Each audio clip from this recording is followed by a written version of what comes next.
Je ne sais pas si c'est la fête de la Saint-Valentin qui s'en vient dans 2 jours, mais il me semble que la parole de Dieu, moi, me parle d'un amour qui va plus loin qu'un code de loi.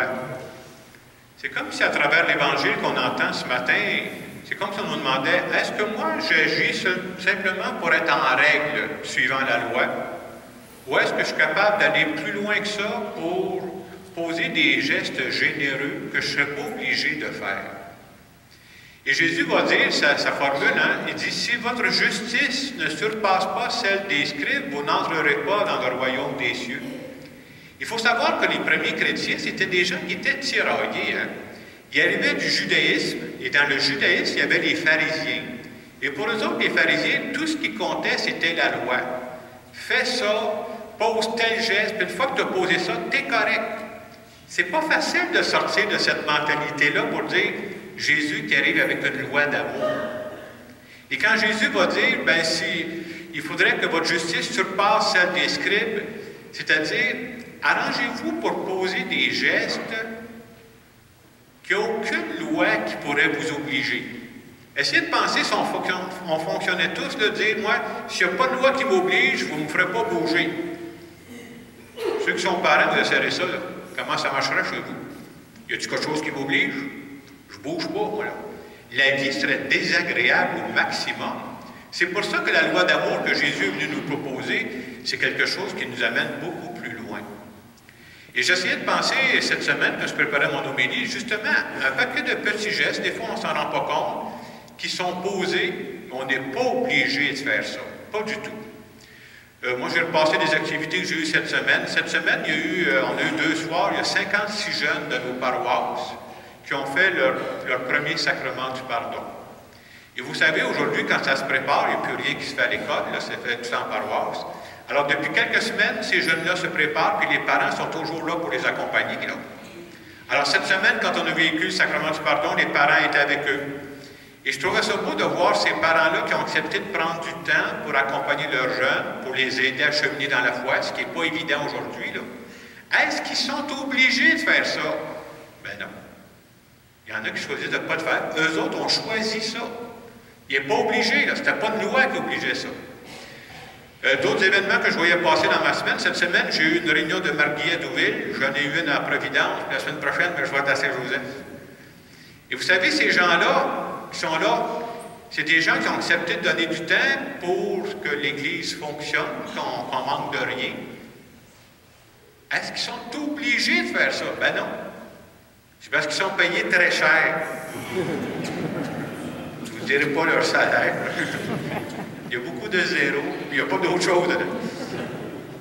Donc, je continue. D'autres événements que j'ai vus pour montrer la gratuité. Vous savez, les dernières semaines, on demandait à ceux qui veulent écrire des cartes à Saint-Valentin qu'on passait aux gens. Savez-vous combien on a eu de cartes? Je n'ai pas le nombre exact, mais je peux vous dire, c'est plus de 1000. C'est de la carte en s'il vous plaît, ça, là, hein? Plus de 1000 cartes qui ont été passées à des personnes seules. Puis quand les personnes seules, j'ai encore des échos, je dis, hey, comment si tu savais que les gens sont contents? Tu es tout seul à l'Hôtel Dieu, tu reçois une carte à Saint-Valentin, ils n'en reçoivent pas 95, eux autres, là. Ils sont contents de recevoir ça. Dans les semaines qui viennent, au mois de mars, on va continuer notre tradition, on va vendre des brioches du carême qu'on appelle pour aider 2 organismes de la région, là, qui aident les plus pauvres, là. On est-tu obligé de faire ça? Ben non, on n'est pas obligé de faire ça. Et la réflexion que je me faisais, je me dis, si comme Église, on se limitait simplement à faire ce qu'on est obligé, on perdrait toute la saveur. On peut être fier de ça. C'est comme ça dans nos familles. Hein? Si on disait, moi, je me limite seulement à faire ce que je suis obligé. J'essaie de penser aussi à un exemple de quelqu'un qui avance en âge, mais qui a gardé un cœur aimant, qui a gardé un cœur qui est en forme. Et l'exemple qui m'est venu quand j'ai préparé cette semaine, je pense que plusieurs le connaissent, il s'appelle Jean-Marc Chaput. C'est un homme qui a donné des conférences pendant des années. Là. Et je trouve ça beau qu'il a gardé sa sérénité face à la vie. Et des fois, quand on voit des personnages comme ça, on dit, ben lui, c'est bien facile. Là, on veut dire, il a eu ça facile dans sa vie. Pas exactement. Je suis allé voir un peu, je fouillais sur Internet sa biographie. Là. Oh, palais. C'est un gars qui a eu des gros problèmes au plan des affaires. Là. Savez-vous à quel âge j'ai rendu? 87. Ça commence à faire du millage, ça. Et je trouve ça beau qu'il a gardé sa sérénité, même encore là. Hein. Il comptait justement quand il a vécu ses problèmes en affaires, en business, là, il s'en laisse à la faillite. C'est son épouse Céline qui a dit, ben, tu devrais commencer, je ne sais pas, à faire des conférences, faire quelque chose, te sortir du trou. Et tranquillement, il a commencé à faire ça. Et lui, dans ses conférences, une des choses qui revient tout le temps, c'est le côté humain. Si j'avais à résumer là, les messages qu'il donne, ça se résume assez facilement, c'est de dire, peu importe la dimension de ta vie, ce que tu fais, là, mets-y tout ton cœur. Tu travailles présentement, tu as un travail à faire, tu as un service à rendre du monde. Fais-les pas moitié. Mets tout ton cœur. Ton travail va prendre tout un autre sens pour toi et pour les gens que tu vas aider. Tu es en amour présentement, tu as un conjoint, tu as une conjointe, vis pas ça sur l'air de la ligne, mets tout ton cœur là-dedans. Tu vis des belles amitiés, mets tout ton cœur là-dedans. Et ce qui est beau de dire, c'est que quand on regarde aller aussi avec son épouse Céline, ça fait plus de 60 ans de mariage, puis c'est beau de l'entendre parler. Quand il parle de sa femme, là, oh boy, il appelle maman encore, je ne sais pas trop, là, mais il a l'air de l'aimer en sacrifice, c'est son patois à lui. Là. Je trouve ça beau, cet amour-là qui a traversé le temps. Ensuite, à quelques jours de la fête de la Saint-Valentin, c'est comme si on veut se rappeler que dans notre vie, nous autres, tout ce qu'on fait, là, ce qui est le plus important, plus on va avancer dans la vie, c'est d'aimer, puis d'être aimé. Puis j'espère que cet amour-là, ce ne sera pas juste dans les journées exceptionnelles, c'est dans les journées ordinaires qu'on peut reconnaître l'amour de quelqu'un, les petites attentions qui se vivent là. Et nous autres, être chrétiens, être chrétiennes, c'est reconnaître qu'on est aimé de Dieu. Puis moi, comme je suis aimé de Dieu, je veux aimer les autres. Je veux que mon amour devienne de plus en plus pur. Ce matin, je pensais probablement que dans les années à venir, je vais courir moins vite. Ça pourrait arriver, là. Mais j'espère que mon cœur va s'attendrir dans les années à venir. Ça serait un signe que je suis en train d'évoluer, je suis en train de grandir. Et j'ai pensé, à quelques jours de la fête de la Saint-Valentin, de faire en notre nom une prière pour dire à Dieu, viens donc travailler nos cœurs, c'est ce qu'on a le plus besoin. Alors je vous invite à vous recueillir, puis je vais faire en votre nom cette prière-là, à ce Dieu qui nous accompagne ce matin.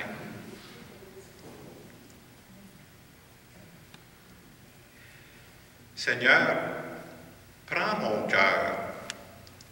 C'est ce que j'ai de plus précieux. Prends mon cœur.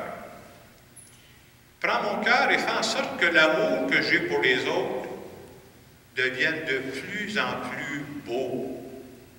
Prends mon cœur. Depuis que je suis tout jeune, j'ai choisi de te donner mon cœur. Prends mon cœur. Et en cours de route dans ma vie, tu as mis différentes personnes qui sont arrivées. Ça peut être des amis, ça peut être conjoints, Michel, André, Louise, Ginette. Puis parce que tu as mis ces personnes-là dans ma vie, mon cœur est plus beau. Prends mon cœur. Et en fin de semaine, je veux te dire que je veux essayer sincèrement de continuer d'aimer et d'aimer de mieux en mieux. Prends mon cœur. Inspire-moi des gestes et des paroles qui sauront toucher les cœurs. Prends mon cœur. Et quand j'arriverai au soir de ma vie, je serai prêt à vivre avec toi un cœur à cœur éternel. Prends mon cœur.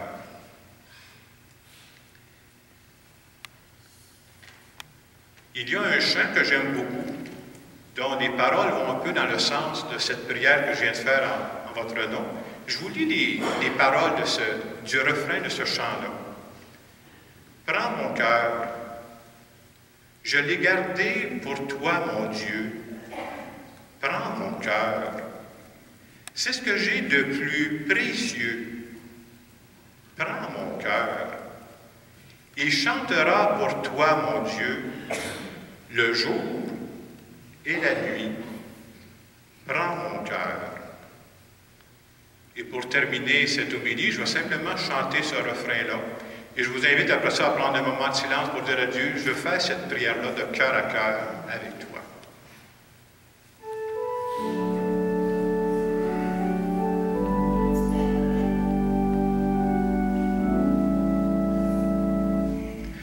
Prends mon cœur, je l'ai gardé pour toi, mon Dieu. Prends mon cœur, c'est ce que j'ai de plus précieux. chantera